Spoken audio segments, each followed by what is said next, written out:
Reverend, how are you? I'm good, I'm good. All right, I'm looking forward to Did I mention y'all won the national championship?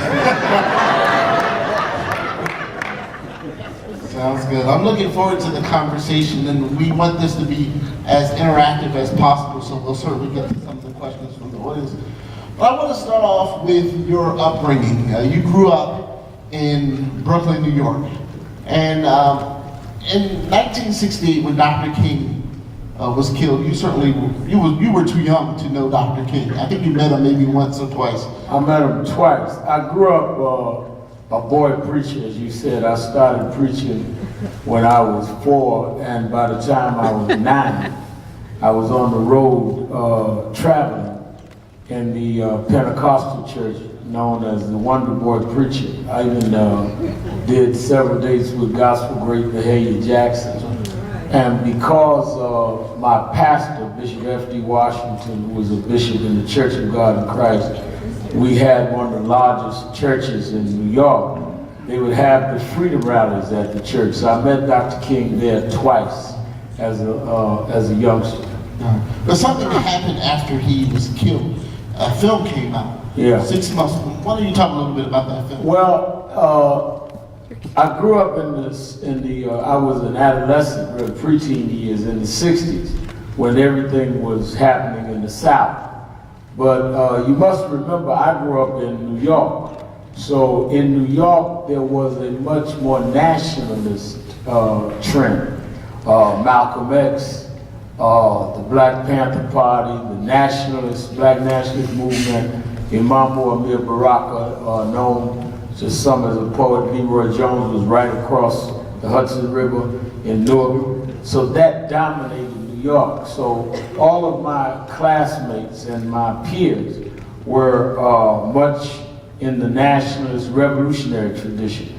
And Bishop Washington was afraid, since I was becoming more socially inclined even at that age, he said to my mother, who raised me alone from when I was 9, well, if he's going to get involved in politics and all of this, at least let him go with other people in the church, because his trajectory was that I would become a bishop in the Church of God in Christ. I tease T.D. Jakes now that I was supposed to be him. And he took me to a minister in Brooklyn, Reverend William Augustus Jones, who was a prominent Baptist minister who knew Dr. King. And Dr. Jones headed New York's branch of Operation Breadbasket, which was the economic arm of the Southern Christian Leadership Conference. Dr. King had said that we had won some rights, but we were still economically unequal, couldn't get the right jobs, wasn't on the board of directors of major companies that we bought from, couldn't get contracts in our own community, couldn't get distribution, couldn't get shelving of our products. So Operation Breadbasket was to handle the economic inequities. Jones headed that in New York, and the base of it was black churches. Black ministers led it. They would call withdrawal of patronage or boycotts from companies that wouldn't cooperate. So he brought me to Dr. Jones, and I was about 12 then, going on 13. And I joined, but I wasn't interested at that time because it didn't have the drama and pizzazz that the nationalists did. And because all my friends were nationalists or Panthers, and to be frank, you couldn't get a date hanging out with the old preachers. They were old, right? They were old, and suit and tied down and all that stuff, and talking theology and homiletics, and all of the guys that were getting the pretty young ladies had big fros and dashikis and robes and big medallions. So, you know, I was trending toward that. So I kind of dropped in and out. But Dr. King was killed April 4th, 68, and I was 13. I'd been 14 that October. And soon after he was killed, a movie came out called From Montgomery to Memphis on Dr. King. And my mother, who was from Alabama, even though I was born in Brooklyn, loved Dr. King. I remember the night he died, we were home watching television, and it came across the screen. I remember we were watching, it was an old sitcom called Ironside. Raymond Burr starred in it. You'd have to be old to know that. Don't nod like you remember that. You know nothing about what I'm talking about. And I remember my mother started crying. And what struck me was she was crying like a member of our family had died. And I said, well, why are you so upset? I met Dr. King, I respect him, I'm a member of the organization, but why are you so hysterical? And I'll never forget, she looked at me and said, you would have had to be born and raised in Alabama like me and have to sit in the back of the bus or have to go being thirsty and told you have to wait and drink at the colored water fountain to really understand what Dr. King meant. And this movie came out and she insisted we go see it. And my sister and I and her went. And I sat there and watched the arrest and the beatings and all was in this film. But at the end of the movie, the theme song, Nina Simone sang, what are we gonna do now the King of Love is dead? And one of the verses was, turn the other cheek, he plead, love your neighbor was his creed. What we gonna do now the King of Love is dead? And I felt like they were indicting me, like I had let Dr. King down. I was all of 13 years old. And I left that theater that night and went and reconnected with Operation Breadbasket and became the youth director. And around that time, this was 69, a year after his death, I was 14, and they opened up an Operation Breadbasket office over the Black Bank, Carver Federal Savings in Brooklyn. And Dr. Jones was going to have the ribbon cutting, and some of the big names of the black church, Reverend Gardner Tell and all that. And I remember he brought me in a little room, and he said, I want you to meet our national director. And he looked at this guy who had a big fro and was wearing a vest with frills and a Dr. King medallion. And he introduced me to Reverend Jesse Jackson, who was then, he was 13 years older than me, but he was almost 30. And I was 14, and he said, Jesse, I want you to meet Alfred Sharpton. And he said, tell him what he should do as a youth director. He got a lot of young people in the churches know him and like him. And Jesse said to me, well, just choose your targets carefully and kick ass. And I never heard a preacher curse before, but I come out the Holiness Church, and I became mesmerized by Jesse, and I was his youth director for the next several years. Wow, that's fascinating. Because I think a lot of people, particularly young people, don't know about the function of Operation Breadbasket. But in many ways, I mean, it was really a northern, it took King's Southern Christian Leadership Conference right north, right? A lot of us don't understand that Dr. King's organization was regional. He was international, but it was regional for most of his life, named the Southern Christian Leadership Conference. When he decided to go national, he said that we've done this in the South. They won the Voting Rights Act in 65, voted the Civil Rights Act in 64. After the 65 Voting Rights Act, which the movie Selma is about, they said, let's go north. Let's do voter registration, because if you read the speech that he did in '63 at the March on Washington, he said that blacks in the South can't vote, and blacks in the North feel they have no reason to vote. So they wanted to go north and mobilize this vote and nationalize the movement. Well, they went to Cleveland, started voter registration, which helped to lead to the election of the first black mayor of a major city, Carl Stokes, in Cleveland. And then they went into Chicago to deal with open housing. There was a very strong Democratic political machine led then by Mayor Richard Daley, the old man, not the son who just left office. And Daley had all of the black ministers hooked up in his patriots. They literally met Dr. King at the airport and told him to get back on the plane and leave. They held press conferences denouncing King as an outside agitator. And he shouldn't be coming and messing with the good man daily. And there was one pastor, major pastor, Reverend Clay Evans, that stood up for him, and a young seminary student, Jesse Jackson. They organized and daily outmaneuvered King and did get him out of town. The only thing left was Breadbasket and Jesse Jackson. And this young preacher began boycotting stores, and they started winning shelf space for black-owned products and getting ad contracts for Jet and Ebony magazine. And Breadbasket was responsible for some of the black businesses of that time to begin to flourish. In the North, the first time the King movement really began some traction in the North. And the reason it was more appealing is even though it was in the King nonviolent tradition, there was a strain of nationalism because it was supporting black-owned businesses. If you in our community, you had to do business with us. And Jesse was 12 years younger than King, so he was more mod-dressed and more contemporary. And because of him, Breadbasket established in Chicago, then Brooklyn, Cleveland, and around. So in many ways, Breadbasket brought the King movement north, which had been Southern based. All of the ministers around Dr. King, Dr. Abernathy, Andy Young, James Bevel, Y.T. were all Southerners. Though Jackson was born in the South, he lived in the North, and Breadbasket was the only Northern success part of the King movement.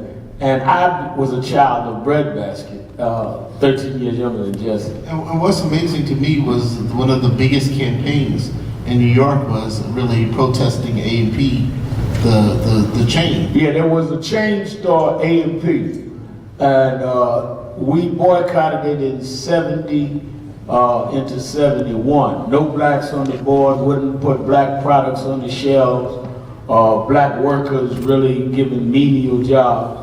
And we successfully was able to stop enough blacks from shopping there to affect their margin of profit.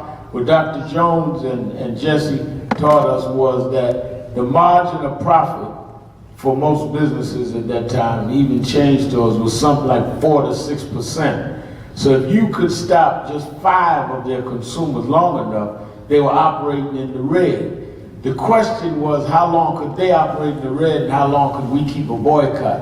And if you kept it long enough, they would have to adjust their policies to go back into profit. So they were profit motivated. We were breaking in terms of getting people on the board, getting businesses done. By getting those contracts, black businesses get shelf space, people could buy their products, and you began building these big black-owned businesses for the first time. And one of your first acts of public civil disobedience really happened in the chairman's office.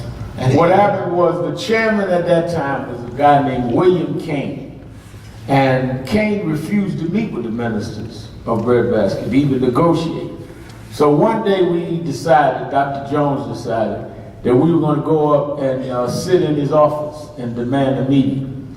So we went in about 5 in the afternoon. The strategy was if we went in during rush hour, people would be coming out so there'd be nobody to block us going in. About 30 ministers went. I'd be the youngest when I was about 14 or 15 then. And we took his office and demanded to see him. He wasn't there. So we decided we were going to spend the night in his office. And we stayed there. It was the first occupied I knew about. And about 9 o'clock that night, me being mischievous, I knew he lived in New Jersey, I called the directory assistants in his town, and I got his home number. And I called him, and he answered the phone. Now the preachers didn't know what I was doing. I'm sitting behind his desk. in his office. In his office, 9 o'clock at night. And I said, Mr. Kane? He said, yes. I said, this is Reverend Alfred Sharpton, and I'm sitting behind your desk. You guys are breaking the law. He went off on the phone. And but they didn't arrest us. All night, we spent the night, slept on the floor, and the next morning, people came to work, they wouldn't arrest us. Finally, about 2 or 3 in that afternoon, they'd had enough. So they sent for the police. We were going to jail. And I remember as they were taking Dr. Jones and 20 some odd ministers out, I was prepared to go get arrested. The first time I was going to get arrested. Dr. Jones' brother, who was a Yale graduate, attorney Lewis Clayton Jones, said to him, Billy, don't let Sharpton go because they'll charge you with contributing to the delinquency of a minor. So I was very disappointed. Here was my chance to go to jail and I was denied. And they wouldn't let me go to jail. So they took them out, they went to jail. I got on the subway and went back with some of my youth to the breadbasket office. And we were going to stay in the office until they got out of jail. So they decided to keep them overnight. And about 11 o'clock that night, phone rang in the office. It was Reverend Jackson called from Chicago. And he used to call me Young Buck. He said, Young Buck, what happened? So I told him. And he said, well, can you get into your youth together by 10 in the morning? I said, yeah, you should. I said, why? He said, I'm going to go in and we're going to take the office back. So I'm all excited. Jesse Jackson gave me the assignment. I went and got all my youth together. Now, you remember now, this is 71. So there are no cell phones, no email, no nothing. So we run around getting everybody together. We went downtown. It was at Lexington Avenue near 43rd Street. And I had all the youth there. Jesse showed up and he started picketing. We picketed. And then we went inside. And they cut the elevators off. So we couldn't get upstairs to the offices. So Jesse said, well, we can't get up to the office. What are we going to do? So we stood there in the lobby and he held a press conference. And then we got back in the elevators, couldn't get the elevators to move. And they said, well, how are we going to get in jail if we can't get up to the office? Jesse said, well, sit right here in the elevator. Everybody sat down and they arrested him on the elevator. And when he got to the jail, Dr. Jones and them had been released. And that was the first time I knew about all the internal stuff you go through the movements, because they were mad Jesse had come and took the media from them getting out. And I'm in the middle of these legends that I'm looking up to arguing about who was going to get the media coverage. So I got a crash course in what I'm still going through, what is this, 40 years later. Well, I wasn't supposed to tell that. It's supposed to be inspirational tonight, but. Well, no, I think that is fascinating, because for those of you who watch Selma, I think the movie talks about some of the internal conflicts that happen within the movement.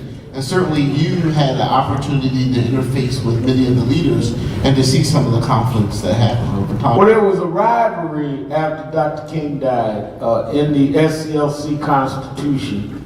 He had written that upon his demise, that his successor would be Reverend Dr. Ralph Abernathy, who started with him. Every time Dr. King went to jail, Abernathy went. He was his best friend. Right? Best friend. Abernathy was the one nominated him to head the Montgomery boycott. He was new in Montgomery. And Abernathy was the announced successor. But a lot of people felt that Abernathy was very sincere, very dedicated, but they felt he didn't have the charisma.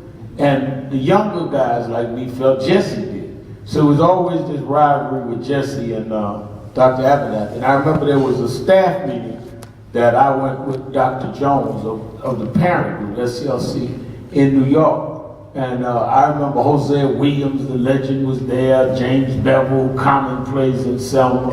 All of these guys that I read about and heard about were there. And they started arguing because the nationalists had gone to Riverside Church. James Foreman, who was in the movie, there was one that didn't want John Lewis to march with Dr. King. He had disrupted the church services. Riverside, as you know, was the centerpiece of American Protestantism. It still is in many ways. And he disrupted the service and demanded reparations for blacks. When are y'all gonna pay us our reparations? Made headlines all over the world. So Hosea Williams said the nationalist scored. He went to St. Patrick's Cathedral, which was the biggest Catholic church, and demanded reparations. So that night at the staff meeting, Clayton Jones, the same Clayton who wouldn't let me go to jail, said, Hosea has messed us up by going to the Catholic Church. All of the Catholic priests that are members of Breadbasket Brooklyn have left us because of this ad-libbing by Hosea. And Hosea got up and said, who is this yellow so-and-so? Because Clayton was fair-skinned. And he threw the chair across the room at Clayton. And Clayton started screaming at him, and Y.T. Walker said, "Oh, y'all want to fight?" And I remember I was sitting on the floor under Dr. Jones. I said, "This is the nonviolent movement?" And I'm like 15 years old, so I grew up becoming accustomed to the conflicts you get in movements. So a lot of people that see conflicts now don't understand there was always this was in the organization. There was always conflicts, but they found a way to make all these things come together. And they would teach me this was creative tension, because you gotta remember, most of them guys had spent months in jail. None of them expected to live past 40. Dr. King was killed when he was 39. So they were always living at the height of stress and tension. And in those kind of situations, you go off on each other, but they would come out with a united front and make it in many ways. So when I got much older, and some of the hip hop guys, Puffy Combs and them friends with Puffy called me his pop. I told him the hip hop war was on nothing. Y'all should have known about the civil rights fights.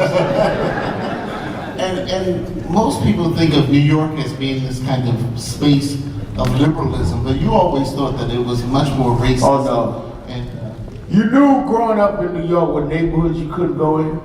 The schools were segregated. The unemployment was always double to triple. New York practiced this whole image of liberalism, but it wasn't liberal at all. And later in the 80s, when a young man was killed in Howard Beach, which was the first national case I fought after, breadbasket, and I'd formed my own youth group. It was because a black kid went in a neighborhood he wasn't supposed to go in, and they ran him out of the neighborhood, ran him on the highway, and a car killed him. Then 2 years later, Bensonhurst, a young man got off the wrong subway stop in a neighborhood you weren't supposed to be in if you were black, and they shot him through the heart. This is in New York. And we would march. I remember when Howard Beach happened in '86, we went out there to march. What happened was a young guy, I formed my own youth group. They threw Jesse out of SLC, didn't beat Abernathy. So when he left, he formed Operation Push. Because there was no Push chapter in New York, and I was mad at them for doing this to my hero, I formed my own group, National Youth Movement, which really wasn't national, but it was, we had the youth that was with me in Breadbasket, and we were all over New York, some Jersey. And this young man that worked on the staff named Sunshine, Derek Jeter, his cousin was the kid they killed in Howard Beach. And at the time, we were fighting crack. The crack had started coming to New York, crack houses. And he called me the other night and said, "Man, they killed my cousin." He was crying. "Killed my cousin in Howard Beach." I thought he got killed on a crack deal, because that's what we were fighting. When I got to the cousin's house, the mother told me he'd be killed in a racial incident. So when I came downstairs, some of the local media knew me from my breadbasket days, and they knew me on the war on crack. And I announced that we were going to Howard Beach to protest this killing, and that I was going to lead a motorcade out to Howard Beach. And we were going to have these string of cars, I call 100 cars, the motorcade Howard Beach. We were not going to have a community that we couldn't go in a part of the city. And there was a very well-known labor leader named Jim Butler, who called me at National Youth Movement the next day. He says, "I like the idea of motorcade. I'm gonna bring my union members. Where y'all leaving from?" And I told him from Pacific Street, the home of the deceased. And he says, "Well, I'm going with you, and anything I can do to help, I'm gonna do it."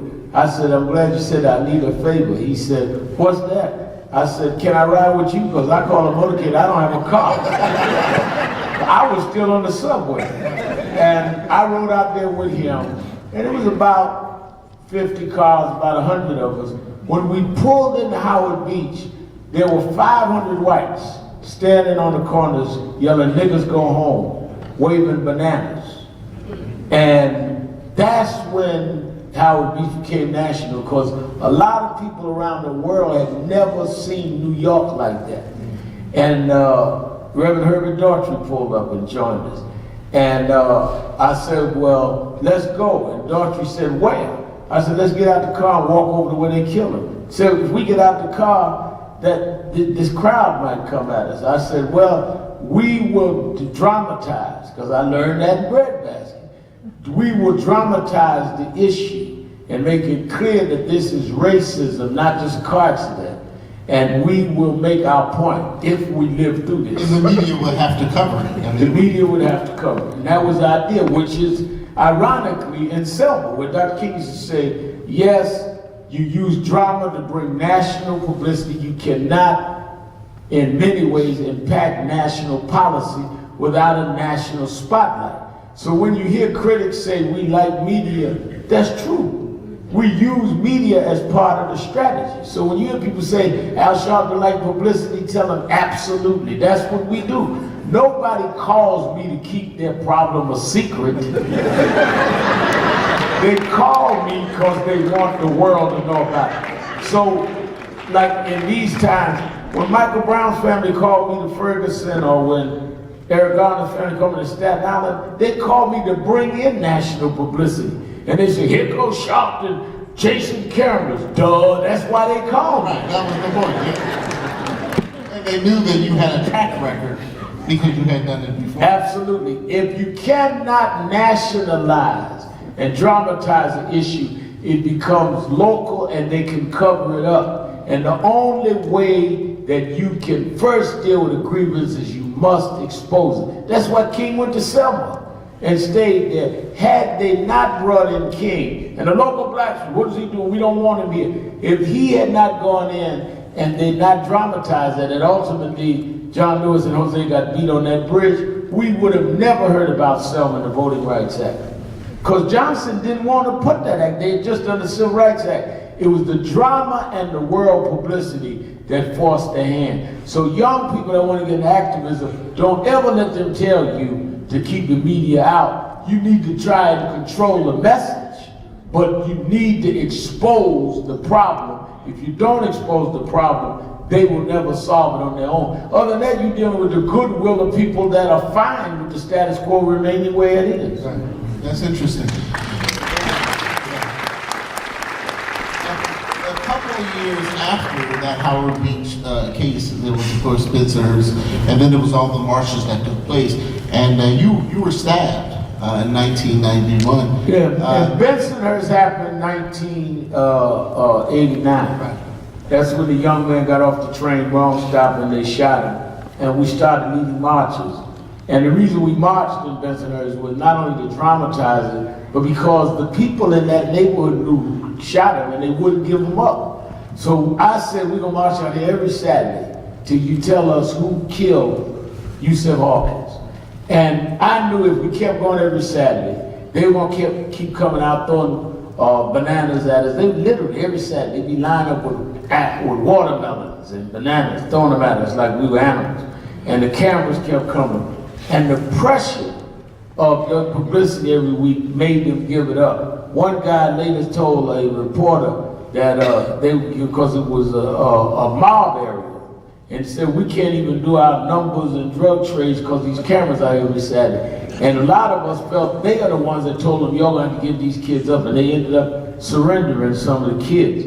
One Saturday, because it was so volatile, we would pull in the buses into the back of a schoolyard, get out of the buses and line up, and they'd have police on each side stand so that we'd march and the police would be on the side of us to separate the hostile crowd throwing bananas at us from us. So we line up in the schoolyard to get the line straight. I got out the car, I'd always get out the car last, because they'd already lined them up. I got out the car, was headed to the front of the line to walk them out of the school backyard into the march route. And as I was walking, all the police around, many of them were in the color of the day because some didn't wear uniform. And a guy had on the blue jacket they were wearing, jumped out of the police crowd and stuck a knife in my chest. And I looked, because all I felt was a punch on my chest. And when I looked down, this knife was sticking out of it. And I said, he stabbed me. And reflectively, I pulled the knife out. When I did, the air hit the wound. And that's when it hurt, and I fell on my knees. And they grabbed the guy. And they rushed me to the hospital. I stayed in the hospital about 5 days. And that is the first time that I really as I laid there, realized that this you could die for. And I made up my mind, laying in that hospital, that I was going to come back out and keep marching. That's when I knew that I was totally committed to this, because everybody said, well, now you should calm down. And I said, no, I know that this is what I'm alive for, because I'm going back. And before that, when I got out of the hospital, that next Saturday, I led a march across the Brooklyn Bridge.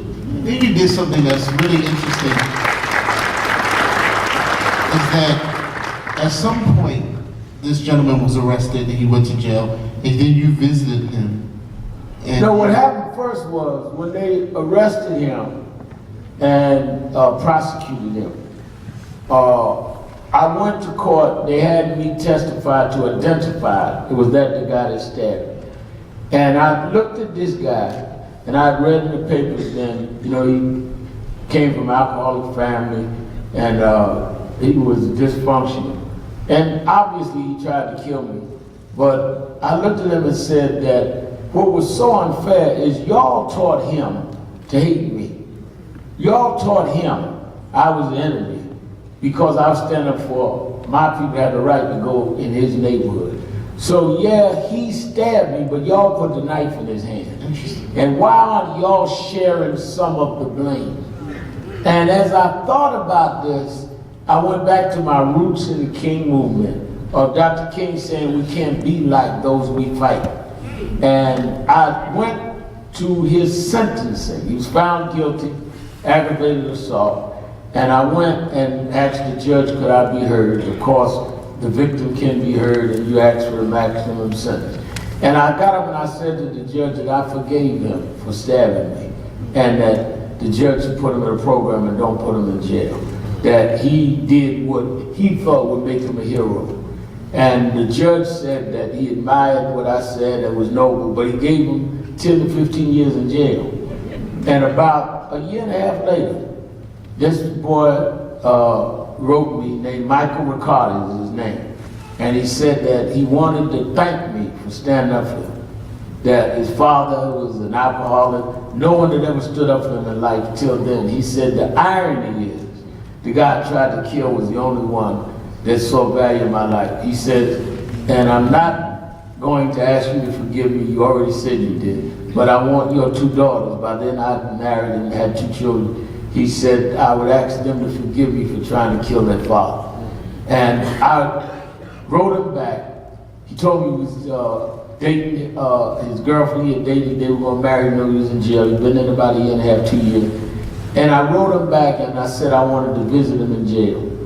And I took one of the reporters that always was critical of me, and I visited him in jail. Probably the hardest thing I've ever done was walk in that visiting room and face the guy that I'm looking at the guy that tried to kill me. And it was, I don't think I've done anything harder since then. And he thanked me. He said, you don't know what this meant to me. I said, I didn't come for you, I came for me. Because if I'm really going to be in the spirit of Dr. King, who emulated Gandhi, I had to do this. And I had to see if I could really forgive you and do this. And I sat there and looked at it. It's a hard thing to look at somebody that almost took you from your family. And I sat there and looked at him in the jail, and I knew that I could do the rest of the mission then, because I visited Michael Riccardi in jail. Wow, that's interesting. Well, I was hoping that you could talk a little bit about the impact that James Brown had on your life, and the reason why is, you know, I think a lot of people don't really understand that even though James Brown was a Black Republican, he certainly didn't believe in Dr. King's philosophy on nonviolence. He had a lot of admiration for Dr. King, and he was one of those influential voices. When I was 16, a young man came from the South, who was my age, and for a while we became good friends. He came to New York, he wanted to go to Columbia, where you went to law school, he never got there. And his name was Teddy. And as I got to know Teddy, Teddy's father was James Brown, the soul singer, and who was the biggest artist in the world. And Teddy got killed in a car accident. And his father came to New York. Some local disc jockeys told him that, you know, your son liked this young teenage preacher, and he used to run with his little youth group. He says, if you want to do something in memory of him, you should do it with him. And they brought me and introduced me to James Brown. And James Brown liked the kind of zeal I had. And he said that I'm going to have you like my son. You're going to be Teddy's replacement. He had other kids, but they didn't have the ambition like Teddy. And he became the father I didn't have. My father left when I was 9. And he would send for me on weekends to come on the road, and I'd help him on the road. And he would give, whatever he would pay somebody, he'd give to my youth group. And he began doing concerts, raising funds for my youth group. He just liked my zeal. When I was 19, he took me to Hollywood and told Don Cornelius he wanted me to give him an award on Soul Train. So when I come back, I was a superstar then in Brooklyn because Soul Train was the biggest thing in the world. And in '81, he supported Nixon. Me and him used to fight all the time about politics. James Brown did not believe in democracy, believed in black capitalism, and he did believe in nonviolence. He always had 2 guns on. One strapped to his leg, one in his pocket. And he used to tell me, I understand you come from Dr. King. He said, but I tell you now, if somebody slapped me on one cheek, duck. And for a year, I stayed in Augusta with him. And I remember, at first I stayed at the Days Inn Motel. And late one night, I'd be with him all day. And I think one of the reasons he liked me is I was the only one who wanted to hear him tell his war stories and all that. And most people wanted to get away from him because he talked for hours. And I loved it. I just would, eat all this up. And he'd drop me off about midnight. About 1 in the morning, hanging on the door, nobody knew me to go, so I opened the door, it was him. He said, Reverend, you got to have this. He gave me a .45 automatic. I never had a gun in my life. All my friends were in gangs, and I took the gun and put it in the drawer and was scared to touch it, because I didn't know about no gun. I grew up a preacher. And that was James Brown. In Augusta, it was just a way of life, because you could ride around in your car as long as you kept a gun on the dashboard. Everybody had a gun. And that was, James Brown was not, now he admired Dr. King. He said he died, did a lot of things, but I'm not nonviolent. Don't talk that nonviolent stuff to me. Don't talk democratic to me. And in '81, he had supported Reagan. Reagan won. And I remember we were in his office one night in Augusta, Georgia, and he said, y'all run around here marching to get Dr. King's birthday a holiday. Ironically, it's next Monday. And I said, well, you a big Republican, why don't you get your guys to give it to us? He said, get the White House on the phone. I said, yeah, right. He said, get him on the phone. So I told his secretary, call the White House, tell him Mr. Brown was talking to President Reagan. I'm laughing. And she called and whatever. We went on a few hours, and about 6 o'clock at night, the White House called back and said that the President will see James Brown on January 15th.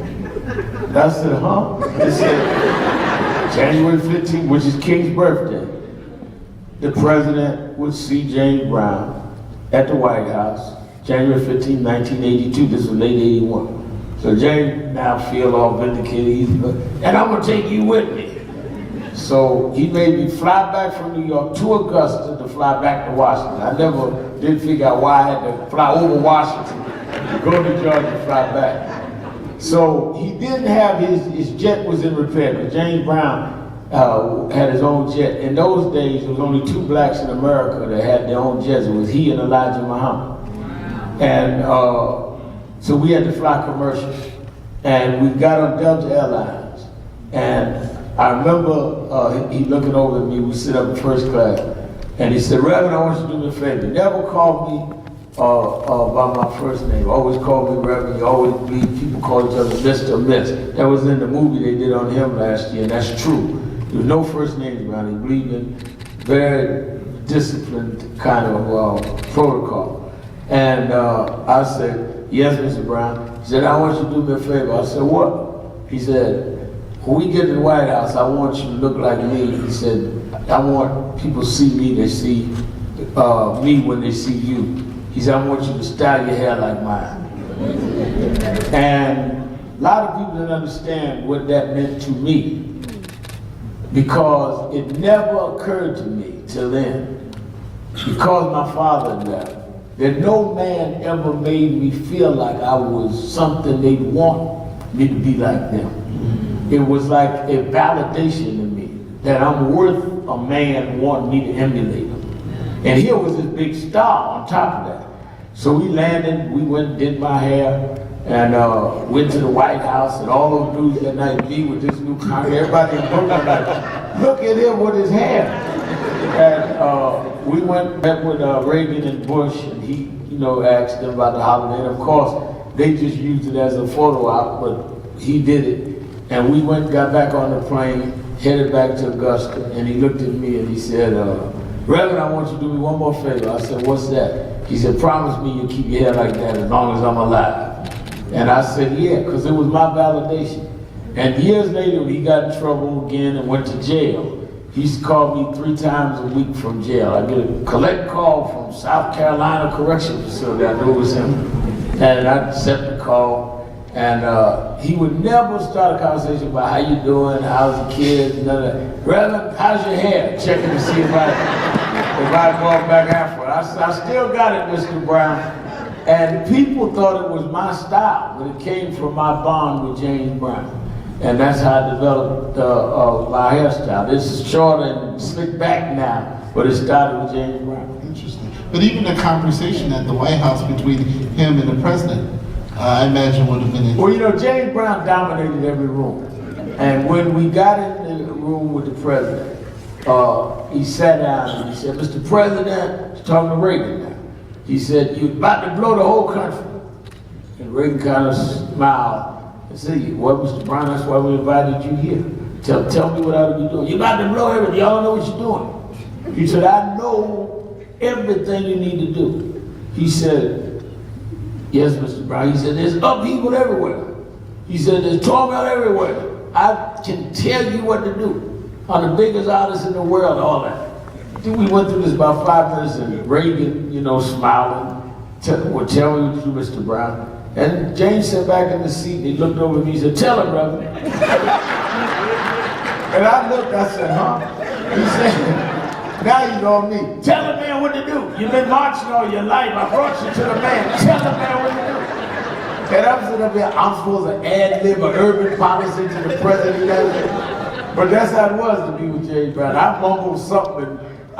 Reagan probably had the biggest laugh of his life that night when he got up to the residence, but that was our meeting with Ronald Reagan. Well, that's interesting. Let's fast forward, and then we'll take some questions from Twitter. Are you encouraged by the activism that you see post Michael Brown, Ferguson, Eric Gardner, particularly among young people? Very encouraged. And even those that don't do it my way or that think they need to do differently, the fact that, see, the media wants to play on some are doing die-in, some of us are marching, some are doing black lunch, going into brunches. I'm excited that there's enough fervor out there that we're arguing about how to do it. When for so many years we were arguing about doing anything. We couldn't get people to do nothing. So I'd rather see people do something that I may not tactically agree with, rather than be asleep in an era where man could be choked to death on tape and nobody do nothing about it. I mean, nobody. Or a young man be shot. The reaction is positive. Now we can refine the reactions, we can debate about strategies, we can debate about what's going to lead to justice, what's going to lead to changing police laws. But the fact that the debate is now front and center again is healthy for us. And what about what the media has made about this generational divide? What's your view on that? There's always been these differences in generation. I went through with Jesse. Jesse went through with Abernathy. The Panthers went through it. It's in the summer movie, Snick with Dr. King. And a lot of it is not even generational. Because you have a lot of young people that argue with each other about tactics. I have a big youth department in National Action Network that don't agree with some of the activists that are young their age. It's tactical, it's philosophical, It's some that don't believe in nonviolence, some that do. It's some that don't believe in abrasive language, some that do. Some that don't believe in a leader model, some that do. You have Occupy brought in the whole thing. We don't have leaders, that it's a collective. Others believe in charismatic leadership. It's always been this difference. And I think the media is trying to highlight something because they don't have a real historic reference point to understand this is normal. And it is healthy because out of the debate you'll come with a synthesis that works. It's not the thesis or the antithesis, it's the synthesis. And we'll find out what works in each generation. Malcolm and Dr. King did agree. Yeah. One last question, then we'll get to the audience. What do you make of the news stories regarding Dr. King's children and the selling of the Bible? I mean, I think it's unfortunate. I think a lot of you all know the story. I think it's unfortunate. I'm very close with Martin III, and but I know Bernice well. I have a lot of respect for, and Dexter I have a lot of respect for, and I would have wished it could have been settled privately, and I think they do. So I don't get in it because I'm close to family. I knew Mrs. King very well, and she, as you know, would come to my national action at conventions, and I just wish it was handled much differently. And you know, I've seen probably among the painful things I've seen in life is to see Dr. King's children in court fighting, James Brown's kids fighting. He's been dead 8 years, and all of his fortune is still tied up. None of his kids got any money because they fighting over who should get what and all. So I told my daughters that I'm not going to leave nothing, so they won't be no. Let's get to some audience questions. Do we have the questions?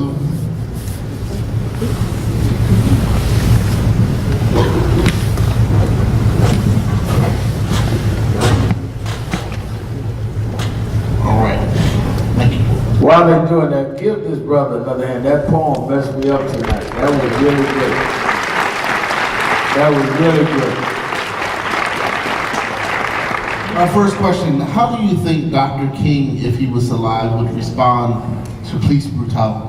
I think he would be at the front of the line fighting it in his nonviolent way. In many ways, I would hope what we're doing in Nan and Ferguson and in Staten Island is a continuation of what I learned from his movement. But I also don't think he would denounce others that are doing it different ways, because he did in those days. He would say, I'm against violence. But I understand the pain of how people react, and I definitely think he would be on the front line and would be opposed to people being silent. He addressed police brutality in his last book, Where Do We Go From Here, Chaos or Community? Next question, how have your discussions with President Obama gone in regards to the recent extreme use of force by police officers? We've had a couple of meetings with him. He formed this task force that started the hearings yesterday. And I've made it clear, we've got to, one, the Justice Department needs to bring federal charges in the case of Michael Brown and Ferguson and Eric Garner in Staten Island. There are clear federal violations, just like we fought and eventually got federal case on Rodney King, who was beaten in LA. After the state courts acquitted those cops, we got convictions in federal court. Abner Louima, who was raped and sodomized, those cops, 17 years ago, we got them federal charges. They're still in jail tonight. And that's what I want to see happen. Secondly, we need to deal with the jurisdictional threshold of what threshold is required to make a federal case. It's too high. And that is why we had the big march many of you saw in Washington. We had about 6 weeks ago now, and where we're calling congressional action. It's going to be hard in this Congress, but we've got to lay the seeds and keep fighting. Let's not forget, the Montgomery boycott started December 1st, 1955. They didn't get the Civil Rights Act till September of '64, 9 years. Some struggles you win right away. The Voting Rights Act only took a year later. Some will take longer, but you fight till you win. You don't fight on a time clock that, oh, this is taking too long. And I think that we've got to change the laws on police. Can you honestly say that you are satisfied with the progress of the civil rights movement prior to 2015? No, I'm not satisfied with the progress of the civil rights movement, but I am satisfied that if there wasn't a civil rights movement, there wouldn't have been any progress at all. And I think that what a lot of people have to be honest about is that none of us should be satisfied with the progress of any movement.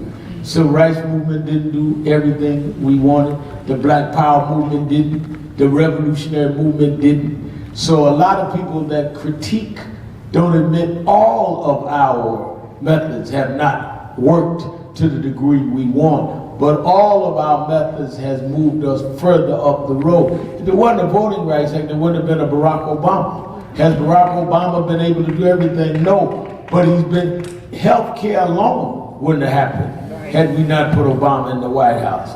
Financial reform, a lot of the things that we're seeing in the economy which impacts blacks, well, impacts us more than healthcare and jobs. So a lot of what we have been able to get is a result of struggle. So did we get it all? No. But we would have had less than nothing had we not had those struggles.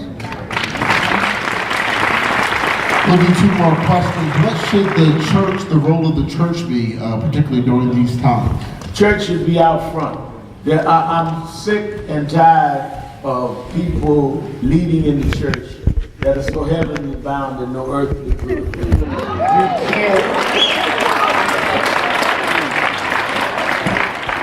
You can't prepare people for heaven if you don't fight for their rights on earth. Nobody is in the Bible for what they did after life. They're in the Bible what they did during life on earth. And it amazes me on how many, including my colleagues in the ministry, are experts on how Moses led a liberation struggle in Egypt, but they're not in the liberation struggle in the United States. Amen. And the final question is, how can we reduce the number of African Americans in prison? I think you've got to change the laws. There's one thing I'm glad Eric Holder addressed, and that is the whole question of sentencing disparities. We are arrested more, we're given longer sentences, we are incarcerated at higher rates, and it is racial. And we've got to change the laws, and we've got to protect us against the disparities in sentences and arrests. Criminal justice is still a hurdle. Like economics was what Jesse started out of the King movement. One of the things I've concentrated is the criminal justice system. The new Jim Crow by Professor Alexander is a Bible for today. You cannot deal with this country without dealing with unequal protection under the law. Let's thank Reverend Al Sharpton. Thank you.